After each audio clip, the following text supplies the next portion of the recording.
যে 2013 সালে তৎকালীন ফ্যাসিস্ট সরকার 26,193টা বিদ্যালয় জাতীয়করণ করলেও শুধু জামাত বিএনপির দোহাই দিয়ে আমাদের প্রায় 5,000-এর মতো বিদ্যালয় জাতীয়করণ থেকে বাদ রেখেছে। তো আমরা অনেকবার এই জাতীয় প্রেস ক্লাবে আন্দোলন সংগ্রাম করেছি।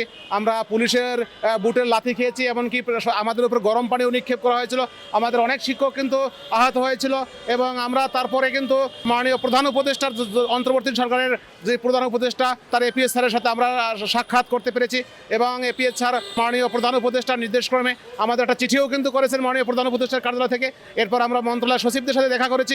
সচিব মহোদয়ও কিন্তু আমাদের কথার প্রতি আশ্বস্ত করে আমাদের প্রাথমিক শিক্ষা মন্ত্রণালয় থেকে প্রাথমিক শিক্ষা অধিদপ্তরটা চিঠিও করেছেন, কিন্তু অর্থ মন্ত্রণালয় একটা প্রস্তাবনাও পাঠিয়েছিলেন। কিন্তু শেষ পর্যন্ত এসে আমাদেরকে বলেছেন যে আসলে এই মুহূর্তে অর্থ দেওয়া সম্ভব হচ্ছে না, যেহেতু নির্বাচিত সরকার ক্ষমতায় নেই।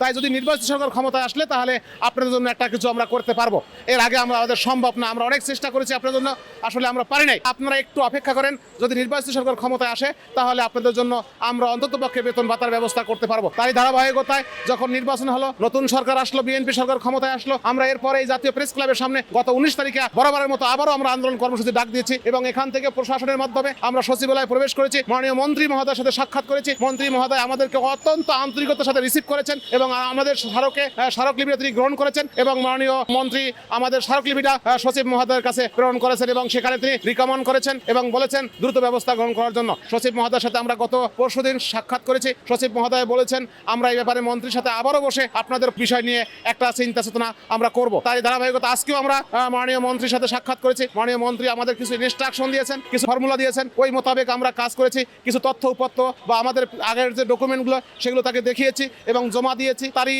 ধারাবাহিকতা আজকেও মন্ত্রী বলেছেন যে আগামী মিটিংয়ে আমরা এটা উপস্থাপন করব এবং আপনাদের ব্যাপারে যতটুকু সম্ভব হয়, যতটুকু ছাড় দেওয়া লাগে আমরা দিয়ে আপনাদের যে দীর্ঘদিনের যে প্রত্যাশা সেটা ইনশাল্লাহ আমরা গুরুত্ব সহকারে দেখব এবং আপনাদের এই বিষয়টা নিয়ে আমরা চিন্তা চেতনা করব।